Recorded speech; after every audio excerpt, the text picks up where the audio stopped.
morning, everyone. How's everybody today? My name is Lou Rappaport. I'm a partner at the law firm of Blank Rome in Philadelphia, and I chair our firm's corporate M&A and securities practice. Our practice includes the Blank Rome Venture Group, which is a group within our firm that focuses on emerging companies and the venture capital ecosystem. Blank Rome is a national law firm with offices in 12 cities across the United States, including a significant presence right here in Philadelphia, New York, Washington, Houston, Los Angeles, and Pittsburgh. Our venture group represents capital sources, including venture and growth equity investors, as well as early stage and emerging growth businesses in a variety of industries, including information technology, software, life sciences, retail and consumer products, healthcare, and healthcare IT. Since the inception of the venture group, we've executed on countless venture and growth equity financing transactions, as well as M&A deals that arise from the success of these companies. Our mantra is to create long-term partnerships with our clients to help them achieve their business goals. Blank Rome is again pleased to serve as a platinum sponsor of the PACTCapCon conference. We're pleased to support the PACT vision to be the go-to resource for fast-growing companies and be a driver of entrepreneurship and innovation in the Philadelphia region. Today, I have the distinct pleasure of introducing our fireside chat panelists, Arlen Hamilton and Cindy Eckert. Arlen Hamilton is the founder and managing partner of Backstage Capital, a venture capital firm dedicated to minimizing funding disparities in tech by investing in high potential founders who are people of color, women, and or LGBT. Backstage has invested nearly $5 million in over 100 startups in its history. Welcome, Arlen.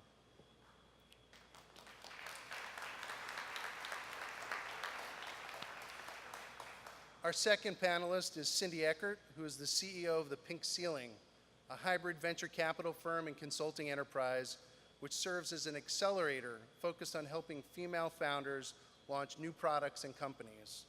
In 2015, Cindy sold Sprout Pharmaceuticals, which she co-founded and led as CEO, in a transaction generating over $1 billion for her investors. Welcome, Cindy.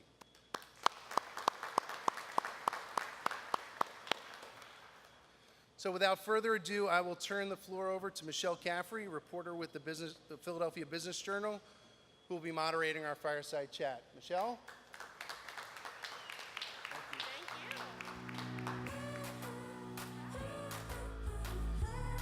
Can everybody hear me?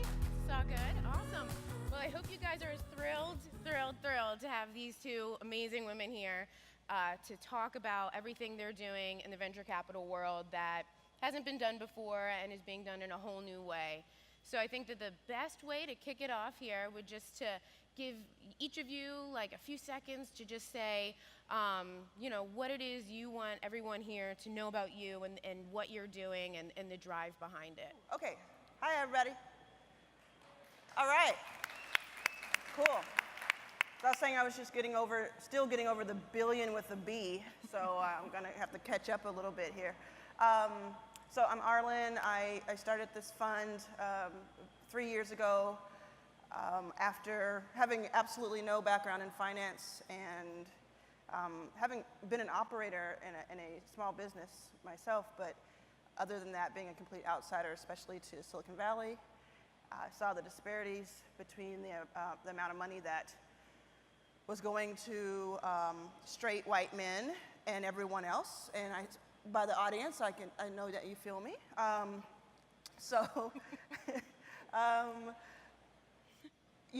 Some of my best friends are straight white men, so there's nothing wrong with that. But when the world in the country is more than half women, people of color, and LGBT people, it makes no sense that less than 10% of the capital was flowing in their direction, in our direction. So I wanted to do something about it after kind of screaming about it online for a while. So I started that from scratch. And I guess what I want to just kind of kick off by saying is that I'm really hopeful, and even though we still have a long way to go, I'm really excited about where we've come in the last 3, 4, 5 years. just the fact that we're here having this conversation, that we're kicking off this event. I have to say that usually panels that have the word diversity anywhere near them are usually kind of hidden away. And I think it says a lot about what you all are doing here, that this is sort of front and center, and that it's not something that you're doing to check off a mark, in my opinion. Yeah. And it's one of the reasons we're really excited to bring our accelerator that we recently announced to Philadelphia. So we'll talk a little bit more about that. Yeah, we're definitely going to get into that. So Cindy, tell us a little bit about, I mean, you have such an interesting story. Give us the gist of your journey and where you are now. I'm going to wake everybody up by saying female Viagra. Yeah. That usually gets the room going. So I'll Viagra. Female Viagra? That's right. Somebody didn't hear that clearly. So my story is grew up in pharmaceuticals, built and sold 2 different businesses, Slate Pharmaceuticals, and after that Sprout, which probably best known for that billion-dollar exit, we got the first ever drug approved for sexual dysfunction in women through the FDA, which was, as you might imagine, quite a process. Sold that company. It didn't end up really getting launched, so actually just this year have gotten that company back and relaunched the drug. My story is maybe as you would imagine. I think if you'd introduce me by only saying I'd like to introduce a pharmaceutical CEO who sold their last business for $1 billion, you probably wouldn't have expected me in blazing hot pink to hit the stage. And so it's been a lot about being unexpected and over time really championing that. I do a lot of work today inside of the Pink Ceiling, which I formed, which explicitly looks for companies by or for women and in the health tech space, and we've been investing money in those. It is ridiculous that if you look at the data, only 2% of venture capital last year went to female-led companies. What we're saying is half the population has only 2% of the good ideas, and I know that's not true. And I know everybody sitting here in the audience knows that's not true. So I'm so grateful to be here today to talk about it because I actually love Philly for some of your incredibly strong women. I am a very proud investor in Leah Diagnostics, who is run by 2 outstanding female founders sitting right here in the audience. I almost can't keep up on Twitter retweeting every damn award that they win, but I'll name a few of them. I know they were EY's Philadelphia Entrepreneur of the Year. They have won Fast Company's World Changing Ideas Award. Arlen is currently on the cover. I think you're seeing how the face of foundership is about to change, and I will hand the mic back, I promise, but I can't do it before I just heap praise on Adele Oliva, who I'm so privileged to have sit on my board at Sprout and have been an incredible mentor to me for over a decade now. And 1315 Capital is, you're lucky to have this woman and her track record sitting right here in the room. Yeah, definitely. And I think that segues nicely into what I wanted to talk to you about, Arlen. Launching this accelerator in Philadelphia. It's one of 4 cities, right? And the 4th isn't decided yet, right? Or did you? Well, excuse me, it hasn't been announced yet. Oh, it hasn't been announced. Okay. So tell us why Philly is one of the top 3. I mean, what drew you here? What vibe are you getting? What potential do you see here, especially in investors who've been overlooked by, or not investors, entrepreneurs who've been overlooked by investors? It's also investors. Oh, yeah, Sorry. true. It's also investors who have been overlooked because it's really about, I spent the last two of those 3 years at Backstage effectively going around the country and scouting, really, either for what would become an accelerator or for a local office or something like that. And I've just had, the pleasure of meeting so many people across the country. Kind of felt like a politician at one point. I'm like, I should run for something because I'm taking a lot of hands and meeting a lot of babies. Like Arlen touring. Yeah. But the reason we chose Philadelphia because I kept coming back and I kept seeing that there's so much going on here that I wasn't hearing much about when I would go visit Silicon Valley. And that's, I mean, that's going to be said about most cities outside of the bubble. Right. And so Philadelphia is just, it's the first of many, things in our country, and I think it's just, it's such a core to business and what we're doing. Also, the companies that we saw, just by meeting people, we've invested in a couple here. Tres Noir is one of them. Beauty Product by Regina Gwynn. Just the potential that we see with the ecosystem, what is being done already. The problem, though, was that when I was talking to the investors, and most of them were white, Right. because most investors are at this scale. When I was talking to the investors, they didn't know the founders that are here that are of color or women. They didn't know many of them, and they wanted to. They wanted to know, but it's not easy just to say, hey, yell at people and say, hey, you got to, add diversity to what you're doing. It's not that easy. It has to be organic, and sometimes you don't know exactly how to do that or how to reach out to and start new networks. And so on the founder side, a lot of the founders who are of that category, they are earlier. Not all of them, but there are a lot of early ones. So it feels like we can help nurture that, get them to a point where they're ready for investment from the investors who are looking for them. Not bring every single person to their table, because that's no good, but kind of curate that. Right. And so we just felt that we could be a mediator, and it's rich soil here. It's really, really. I'm looking forward to seeing what That's happens. great. And I wanted to know your take too on kind of the idea that Philadelphia's startup ecosystem is, it's not at a fully mature level. It's still forming. The connections are still, the big connections are really still being made now. Yeah. Do you think that kind of bringing these efforts, accelerators that are focused on underrepresented founders in kind of at that level can assure that when it scales to the level of a Boston or, I don't want to say Silicon Valley because we need to be our own version of what we're best at, but do you think that that's kind of a way to change the DNA to include inclusion of all founders before it gets to a problem, a serious problem level? Absolutely. I mean, first of all, Boston and Silicon Valley had to start somewhere. Right. So, they don't have the market cornered on innovation and Right. taking things to scale. So I believe that Philadelphia can get there quite easily. And second of all, when you get there, wouldn't you want to be more inclusive? And you start Right. soon. You think about companies like that we really like Airbnb or others. They have publicly talked about the fact that some of their biggest challenges have happened because they weren't thinking about diversity and inclusion from the get-go. Right. They were thinking about everything else, and they were just off to the races. But then you come across things like there's discrimination with hosts who don't want to have black customers.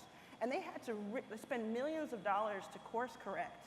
So now they go around, and Mark Levy, who's now on our team, they go around talking about, really looking at that from the minute go. And I think Backstage and funds like ours can help in that way. And again, it not being where you have to start from scratch, Right. and try to figure out how to create this network from the ether. Right. Build it up from the beginning. Yeah. And Well, do you feel that way with venture capital as well? I was going to what's your- say, make no mistake, Silicon Valley's not there, right? No, Outside no, of no, outliers No, like that's what I'm saying. Arlen, Boston isn't either. what an opportunity, actually, in other markets to really. I'm really simple about this. I like to say, hi, I like money. Do you like money?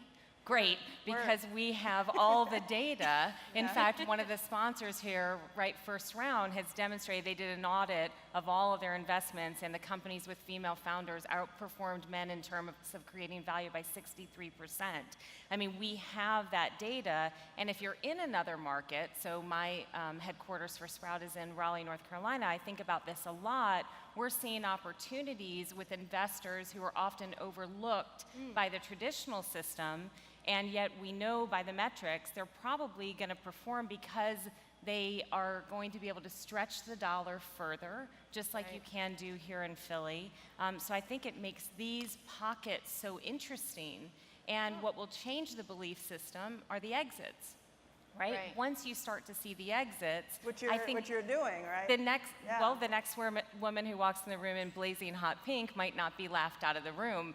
Somebody might scratch their head and said, oh, wait a minute, maybe this one I should take. And I think when I look at the founders inside of my Pinkubator, I think they're really changing that. I have a woman who is in Houston, and Jessica, I am convinced, will reinvent the spinal tap. When she walks into the room, she's 5'8", she's blonde, she probably doesn't look like that profile. Right. When she sells it to J&J, when Bethany and Anna disrupt the entire pregnancy test category, the next woman who walks in the room gets a very different reception. Right, changing by example. And I think it would be interesting too to kind of talk about that exit idea and the fact that you exited and now you entered back in. Yeah. So tell us a little bit about that journey and what it kind of means to kind of own up and talk about a situation honestly, not sugarcoat it, not say, you know, things are great, but say, no, this did not go according to plan, and now this is how I'm going to fix it. Talk us through what that was like as an entrepreneur. Well, it would seem that it was the entrepreneur's dream come true, right? Right, That I yeah. had truly my baby in this product. I had seen it through the tough days of getting through ultimate FDA approval, and here was a company coming in who could now march it across the globe, make it broadly, affordably accessible, and because of some of the things that happened in their business post-acquisition, it never really got there. And I think that at the core of any entrepreneur is a certain relentlessness in their baby, and that just wasn't going to stand. I wanted to see that truly be accessible, affordable for all women, so I went back in to get it. But it was because of lessons learned along the way. You know, often in transactions, there's an upfront payment and some, as you all know in this audience, downstream. And because of being really specific in the performance obligations around that downstream, I had a door open to go back and get it. What did that feel like? I mean, like, 'cause it's just a unique kind of, it happens especially in pharmaceuticals. Yeah, well, deeply satisfying in the end, but at the beginning, I'll tell you, it was really heartbreaking. And I think that, you know, I talk to a lot of entrepreneurs. I'm definitely a built-to-sell kind of girl, and while it can be exhilarating to sell your business, it is also excruciating to move to the sidelines and watch your baby being raised, maybe not quite the way you had imagined in your mind, but you know, if it's not going the way that you want it to go, change it. And I think that's probably what Arla and I are all about. If the system isn't working for you, create a new system. And for me, even as I went out to raise money, I wasn't going to get, by all the numbers, when I walked into the room, especially talking about sex, so I had a lot of taboos here, or a lot of unexpecteds, I wasn't going to get conventional funding. So I found a different way. Right. And ended up raising $100 million from angels and you know, family offices across the country. If the system doesn't work for you, you find a new system. Create it. 100 million from angels. I need to know your angels. Yeah. That is That's what it's all about, right? Right, These networks exactly. connected. Yeah. With Arlen, talking about doing it a different way, you doing it a different way has gotten you on the cover of Fast Company this month, which was not timed. Dean tells me not timed. Do we have a copy of that somewhere? Has anybody seen it? Can you grab a copy, Chacho? Over I don't know here. if we were going to It's show just, it. you gotta see it. It's awesome. I don't know if you can see it from here. but- Oh, there it is. Yeah, and also Arlen said Oh, it's like sold it's there. out.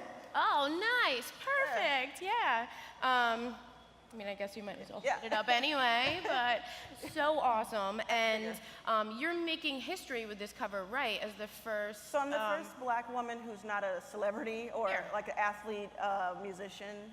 I'm sorry, athlete, celebrity to be on the cover. Wow. So Oprah's been on the cover of Right. Fast Company, Serena Williams, Beyonce, and somehow me, I don't really know what's going on, but I'm very proud of it, and Yeah. for what it represents, what it means. all of that, the impact that it's had. Just in the last, it's been less than 2 weeks since it was announced, and my life has changed. Yeah. Yes. And I remember you tweeted a photo too of, it was your cover and then like Beyonce on the cover of Oprah and then... Well, no, it was Oprah on the cover of Oprah because Oprah, sorry, Oprah on the cover, yeah. And then it was Issa Rae right. on the cover. And so you were from like lined Obscure. up and you're all So on I the lost cover. I saw that picture. Somebody showed me that picture, and I lost my mind a little bit because Oprah. Yeah. Like what? I could I could like get that made maybe at like Six Flags or whatever they have, or like an amusement park here. Get it made and kind of Photoshop it next to Oprah, but for it to actually be a real thing, I was just really.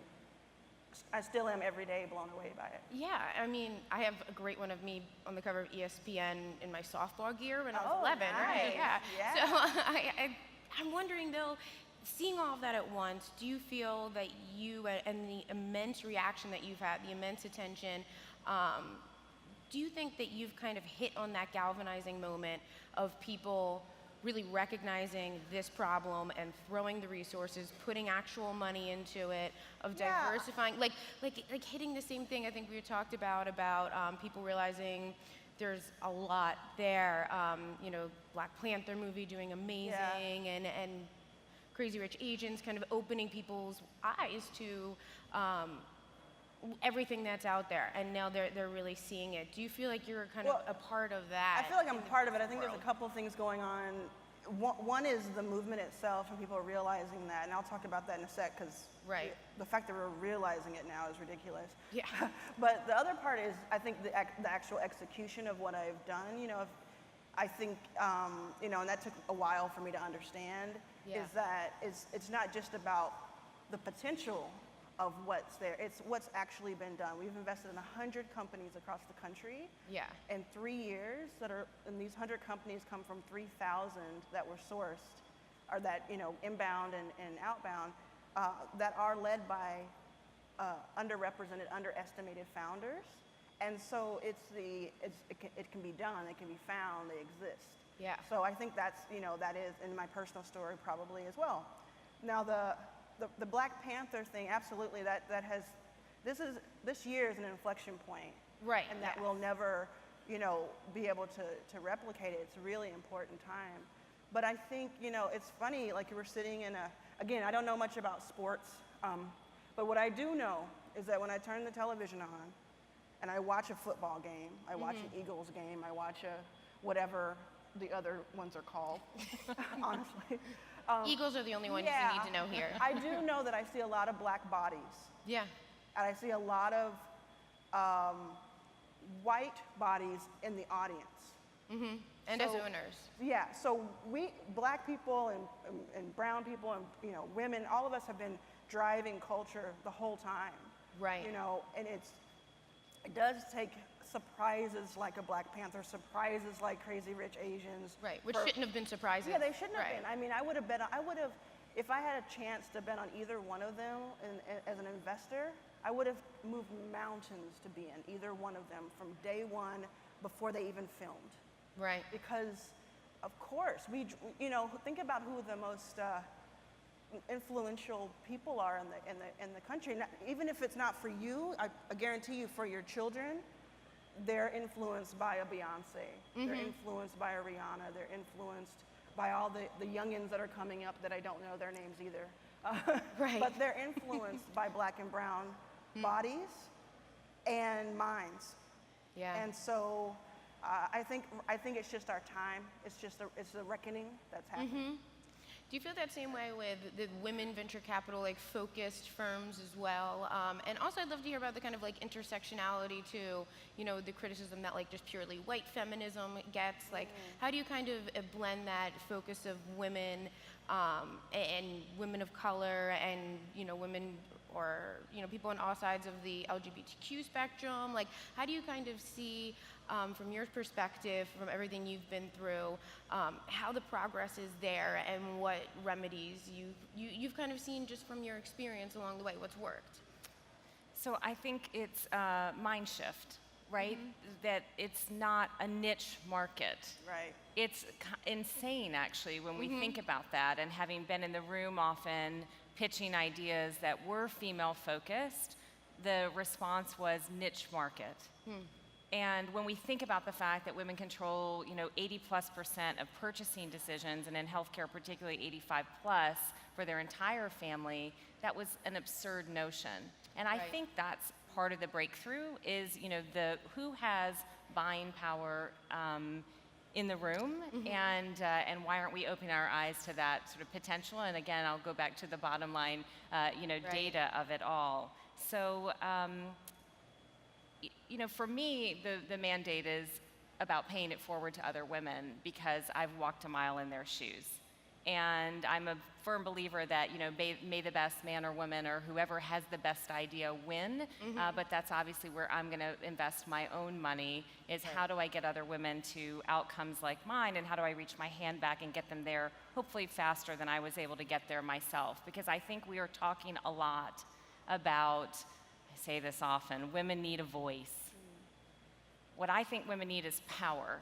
And I think money is that power. Money is the power to sit on the other side of the table and make the decisions in terms of what we want to see in the market, what we want to invest in, and it actually brings a different lens in terms of the profile of a founder that we're going to invest in. And that's, all the work that we're doing inside of the Pink Ceiling. Yeah, definitely. And I think I wanted to move into a question that I think investors in the audience would benefit from, something actionable that they can take tomorrow to their next meeting and think about the next pitches that they hear. And I'd love to hear Arlen's take on this as well, because we talked about it, but like your things are. You said, Cindy, before that you ask investors, especially in concepts that you're presenting, female Viagra, ask investors to do their own homework so they understand the need in the market, so that when they're encountering founders, they just don't say, oh, well, that's a female product, that's, a black woman product, that's not for me, that's something I don't get, so I'm hands off, like find that niche investor. So how can investors kind of do that homework and make that effort to change a status quo in kind of small ways like that? Can you talk about that concept? Sure. I think it's a very fair ask for any founder going in to meet with investors to say, have somebody in the room who has experienced this, who can relate. I think that's fair. And I'll tell you why. I think you need to leave room for human nature to be present. We don't invest in those things that we don't get. I'm gonna put myself on the spot here. If somebody were to come to me tomorrow with the next greatest invention in golf, I'm not a golfer, I probably wouldn't be so inclined. If they said to me up front, Cindy, do you have friends who golf? Of course. Will you go and ask them about this? If I surveyed all of them and they said this would change the game forever, I'm now going to invest. That is a very fair ask, and I think female founders in particular, when they're going in with products, a flushable pregnancy test. Probably not many men in the Valley they haven't used a flushable pregnancy test. And so, getting people in the room who fully understand it and having made the ask to do their homework first is the right thing to do. As an investor, what's your perspective there? Just slightly. Yeah. I mean, I guess it's an and rather than a but, right? Yeah. It's a and have an imagination. Because we have to use our imagination all the time. Sure. Do you understand what it is like to grow up and not see yourself every single night of the week on television? Maybe one or two examples of yourself, but I've spent thousands of dollars seeing a white male kind of archetype on screen. If someone walks into my office and wants to kind of talk about something that I don't understand, I have to use my imagination first. So the only reason I push against that is because the one thing I hate when a guy says, "Well, let me ask my wife." Sure, I get who's that. An investor, because you got through school. Most of you got through school by yourself. If you're on a fantasy league or something in sports, you figure it out. You know every nook and cranny of the latest tech gadgets that come out. You didn't know that before. You looked it up. I think it's both. So I love the overall idea of do your research. Like, don't be a lazy investor. Right. Come in and say, I'm going to see something that I don't understand already, and I'm going to pull from people in my life, and I'm also going to use my imagination. I'm going to use context clues. Yeah. Don't get me started. I think I woke up. And I think it's a combination of that because, you know, you're very intelligent and creative. These guys, and so prove it. Show us. I like it as an and. I think you're inclined to naturally. I think those who have been overlooked are often developed great imaginations because they've had to see themselves in places where they never were. I think the ask, at least, if somebody might not, you know, be aware enough or self-aware, at least puts on notice that your expectation when you walk in the room. I like it as an and. Yeah. Definitely, and I could talk to these two women for a very, very long time, but we've got to move to the Q&A and see what everybody here has to ask. And I'm really interested because I don't know if a lot of people in here have had the chance to really, you know, hear these kind of thoughts and dig into them in this kind of setting. So I hope people really got a lot of good questions going. I believe there are roving mics around here somewhere. There we go. So do we see any questions here? There you go. Adele, right up front. Let's get it kicked off. Do you want to project here? I can repeat the question, too. Yeah, let's talk about investments you guys have done, you're excited about, and also what the other investors might have missed. We have 100 companies, so I'm always excited about You can't all of them. pick one of your But kids. there's a couple that come to mind really quickly. One is called Flora. Flora is an app that is being developed and kind of the Yelp for sort of for health and I'm saying it wrong. It's not health. It's so for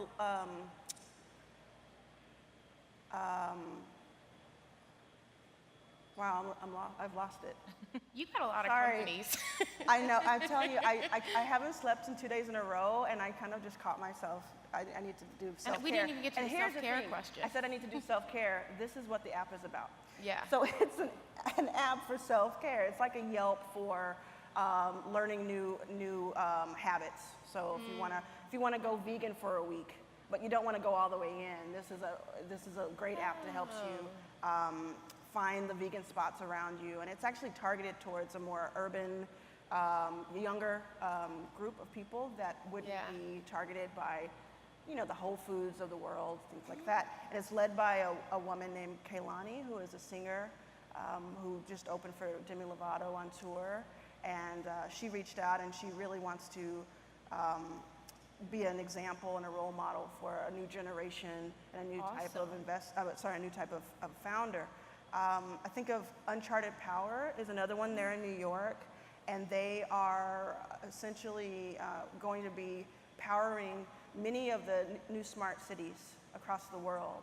And they started by, Jessica Matthews is an inventor. She started by inventing a soccer ball that as you kick the soccer ball around, it generates energy that you can then plug in. So imagine, she's from Africa, so imagine a bunch of kids kicking the soccer ball around, having a good time. They then go to their school, plug up the ball, and it's called socket, and now they have lights for their school. So she wasn't comfortable stopping there, so she said, let me go ahead and see if I can do this for an entire city. So now she's creating things like speed bumps that you go over that create energy for the light on the side of the road, things that happen in airports, all sorts of things. And so I think for the next 10 years, I think everyone in this room will know her name, Jessica Matthews. Yeah, And everybody Uncharted remember Power. that? Yeah. I think you'll know it within the next couple of years. It'll be a household name.